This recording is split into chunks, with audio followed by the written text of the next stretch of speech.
മലയാള ഇൻഡസ്ട്രിയിലെ അടുത്തൊരു super hit പടം. ഇന്നലെ രാത്രി പ്രീമിയർ ഷോ ഉണ്ടായിരുന്നു, കിട്ടിയില്ല. ഇന്ന് രാവിലത്തെ ടിക്കറ്റിലാണ് പോയി കണ്ടത്. കണ്ടു കഴിഞ്ഞപ്പം ഫുള്ളി സാറ്റിസ്ഫൈഡ് ആയിരുന്നു. ക്യാരക്ടേഴ്സ് എല്ലാം തന്നെ നല്ല സൂപ്പറായിട്ട് അഭിനയിച്ചിട്ടുണ്ട്. ബേസിൽ ജോസഫ് ഒരു കോളേജ് പയ്യനായിട്ട് ഇറങ്ങി ചെന്ന് ആ ഒരു രീതിയിൽ ചെയ്തിട്ടുണ്ട്. ടൊവിനോനെ നമ്മൾ ഇതുവരെ കണ്ടിട്ടില്ലാത്ത ആ ഒരു രീതിയിലുള്ള ഒരു ക്യാരക്ടറാണ്. ആ ഒരു ഫുള്ളായിട്ടുള്ള ഒരു ട്രിവാൻഡ്രം സ്ലാങ് കാര്യങ്ങളൊക്കെയാണ് വന്നിരിക്കുന്നത്. പിന്നെ റിയാസ് സാബു ഒന്നും വളരെ ഓവറായിട്ടുള്ള രീതിയിലല്ല, കറക്റ്റ് പക്കായിട്ടുള്ള രീതിയിലാണ് ഫുള്ളായിട്ട് അഭിനയിച്ചിരിക്കുന്നത്. വിനീത് ശ്രീനിവാസനും കുറേ കയ്യടിയും മേടിച്ചിട്ടുണ്ട്. പിന്നീട് നല്ലതൊരു ക്യാമിയോ ക്യാരക്ടറൊക്കെ ഉണ്ട്, അതിനെക്കുറിച്ചൊന്നും പറയുന്നില്ല. അതൊക്കെ കയ്യടി നിറയെ വാങ്ങിച്ച സീനുകളുണ്ട്.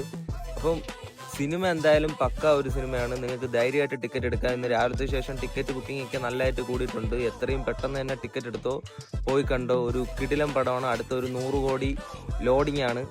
അപ്പോൾ നിങ്ങൾ പെട്ടെന്ന് പോയി കണ്ടോ. അടുത്ത പുതിയ സിനിമകളെ വിശേഷങ്ങളായിട്ട് വരാം. പേജ് ഒന്ന് ഫോളോ ചെയ്ത് വെച്ചോ. അപ്പോൾ ഇന്ന് ഇത്രയേ ഉള്ളൂ. Bye bye.